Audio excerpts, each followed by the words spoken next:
Welcome back, Towners. Today we're going to make a buffalo chicken pizza. Let's get it.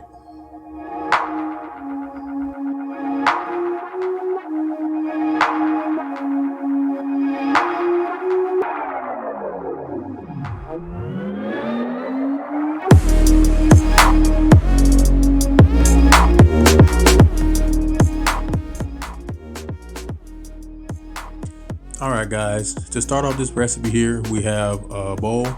To that we added in some mozzarella cheese to that. Pop that in the microwave for about a minute for the cheese to melt. Then we added in our softened cream cheese. If your cream cheese is straight out the fridge, go ahead and throw that in the microwave with the cheese. To that we added in some almond flour, some psyllium husk, and some baking powder. We then took our spoon and went ahead and tried to mix this up. Realized that we didn't add our egg to it. So we added the egg to the mixture and then continued to try to mix that up. Realized that the spoon wasn't doing any justice for that, so put that to the side and just started work with our hands to mix this up and to form into a dough ball. Once it formed into a ball, we set that to a side and pulled out our cast iron skillet. This was a large 15-ounce skillet, so the piece is pretty wide on this. If you have a 12-inch skillet, you'll basically be able to probably get it to form crust around the edge. But we added some parchment paper to that and sprayed it with some cooking spray. And then we started to work out and try to form the dough with our hands. I could have left this on the cutting board with the parchment paper and basically rolled it out, but I just decided to press it out. They both do the same job for that. Then we pulled out some of our homies, chopped up some jalapenos and put those over half of the pizza and basically just pressed that into the dough. To basically make a jalapeno crust. Then we popped that in the oven at 400 degrees and let that cook for about 10 minutes. While that's in the oven, we pulled out some chicken tenders. These are some leftover chicken tenders that we made from the honey mustard chicken tender video. If you haven't seen that, I'll put that in a link above. Also, I'll put that in the description box for this video. But we took the chicken tenders and cut them up and then pulled out a bowl, added in some butter and some hot sauce. And then we popped that into the microwave along with some garlic powder and onion powder, just enough for the butter to melt. That's about 45 seconds or so.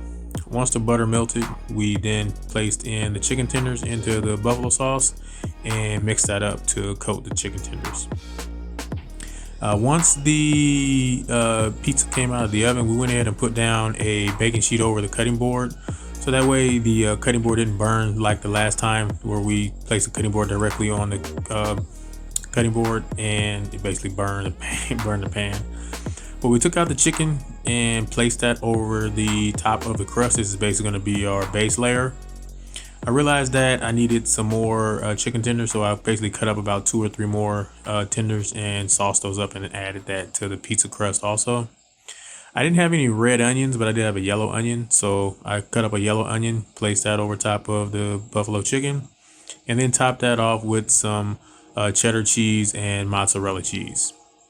And then pulled out some of our homies again and some sliced jalapenos and put those over top of the half of the pizza that I claimed for myself. And then top that off with some additional cheese so that way it wouldn't burn. I only put the jalapenos on half of the pizza because my wife doesn't care for the heat aspect of it, so I got to get it in somehow, some way. Put that back in the oven at 400 degrees for about 10 to 15 minutes, and this is how our pizza came out of the oven. Once it came out of the oven, we topped it off with some ranch dressing. You can definitely use blue cheese at this point. My wife doesn't like blue cheese, so compromise and put some ranch dressing on it. And then heated up some additional buffalo sauce and basically just poured that over top. I tried to continue with the circle pattern that I'd made over top of it, but I realized that it was basically just spreading out everywhere, so I just went and just dumped it all over top. And lastly, on the pizza, we basically just made it rain with some green onions or scallions, however you want to call it. At this point, our buffalo chicken pizza jalapeno crust is complete. This is how the pizza came out looking.